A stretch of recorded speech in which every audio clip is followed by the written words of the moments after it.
Hey guys, down from Rossoneri TV, and I'm here with Matt from AC Milan Bros to discuss the rather sickening performance that Milan put on display against Atalanta today at the San Siro. Now, Matt, there's been a lot of talk of Inzaghi and that he should be performing much, much better with the squad he does have at hand. Obviously, it's not the best squad in the world. It's not a squad like Juventus, crazy depth and amazing first starting team players. But for the squad that we have, we should be able to beat a team like Atalanta. Now, a lot of people, again, as I've said, they've been really talking about Inzaghi and his position at Milan and his managerial role and how Seedorf arguably performed better. We all know that he got sacked for personal reasons. But do you think Inzaghi is the main point of blame, and do you think he deserves the criticism he has been receiving, or the fans have been too flustered? I think he's part of the reason. Reason being, of course, we know that the management doesn't like to invest a lot into this team. They have a little bit in certain areas, but it's been at the expense of selling Cristante or having players spend their own money to pay their transfer fee. So a lot of it, of course, we can definitely put blame on the likes of Berlusconi for that, simply not providing Galliani with enough money to build a formidable team to get back into the Champions League. Inzaghi could be blamed for many of the problems. Of course, I understand in his defense that we do have a couple significant injuries and a couple players not performing that well that were initially relied on to be major Milan players this year. De Sciglio didn't really play well. Of course, he's injured now. Zapata has been miserable for Milan as of late. Having to play guys like Bonera out of position. So in his defense, he hasn't been giving an awful lot to work with. But this again, we're not expecting a top one or two team in Milan. We're expecting a significant improvement, or at least a gradual improvement week in and week out, to see that okay, there's a direction with this team. We're gonna eventually get a team that's built to get back into the Champions League. We're not seeing it. Nobody's asking Milan to be this elite, dynamic powerhouse. We're asking Milan to beat the teams where our squad is better than, and that's the likes of a Sassuolo or Torino or Atalanta. Those teams Milan should handle, regardless of the players, say like De Sciglio and some others, not playing well. Yeah, very, very good points. It's true because it's not like we're asking for, as you said, a top first, second, or third, even third. That's a place that we could reach with the squad that we have, but that's not really what we're asking for. We're just asking for, again, as you said, to beat the teams that we should be beating, because that's how you really get to those top three positions. You have to beat the lower league teams. Even if you beat a team like Roma or Juventus, it doesn't matter if you lose to Sassuolo because they beat them anyways, and they just get the points that you missed. So now, as Milan have only picked up 1 point, as you mentioned, against Torino, Sassuolo, and Atalanta. What do you think they've been doing poorly all along? Do you think Inzaghi may have been missing something that maybe Inzaghi doesn't see it? Maybe there's something going on. Do you think it's the creativity, the finishing? What are your thoughts? I don't know. It's really tough to pinpoint. I mean, going into that winter break, Milan were playing extremely well. They were a few points out of the top 4, top 5.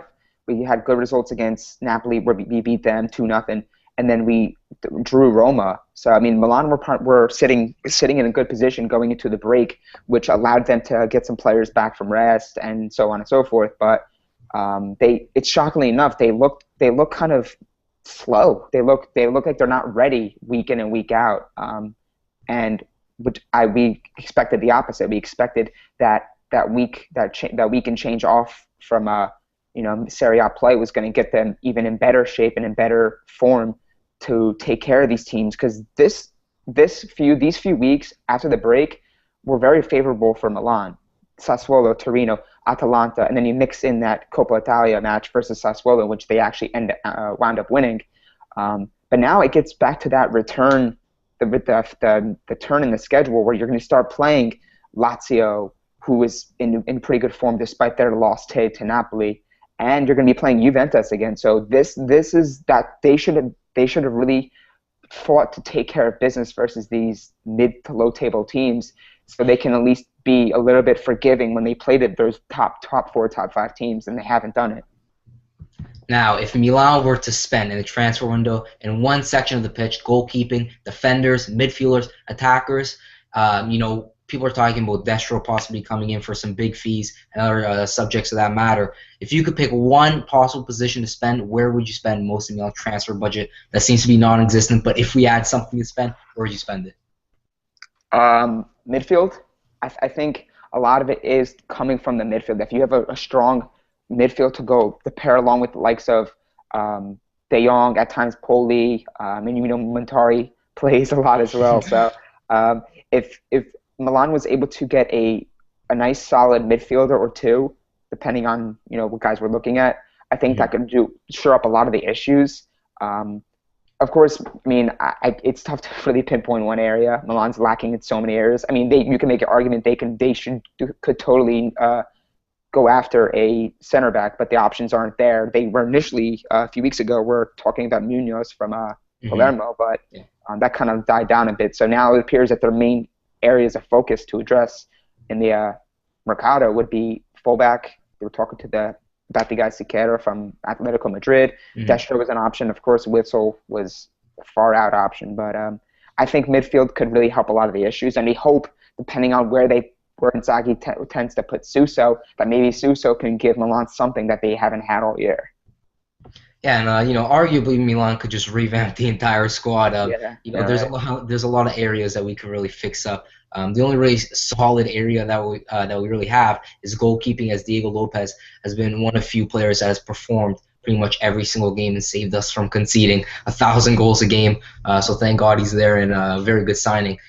But besides that, we really need to just fix up almost every area in the pitch. I somewhat agree with you. I think midfield is the key role that Milan need because we lack the creativity. You're saying that? And I think that it's not so much that the issues that Milan have at the moment can be addressed just in the transfer market. I mean, we did get Churchy, we were going to get Suso, but if these moves still don't solve our problems and Milan still don't win, it's like, where do we look? You got the guy everyone wanted in Churchy. You got the big guy you were able to swap the Torres for. And everyone praised him for it, and I agree, it's a great move. I think he'll help us a lot. But if these moves that we're making just don't help the team, you got to start looking deeper into the preparation for each match and the tactics that Inzaghi's bringing to this team.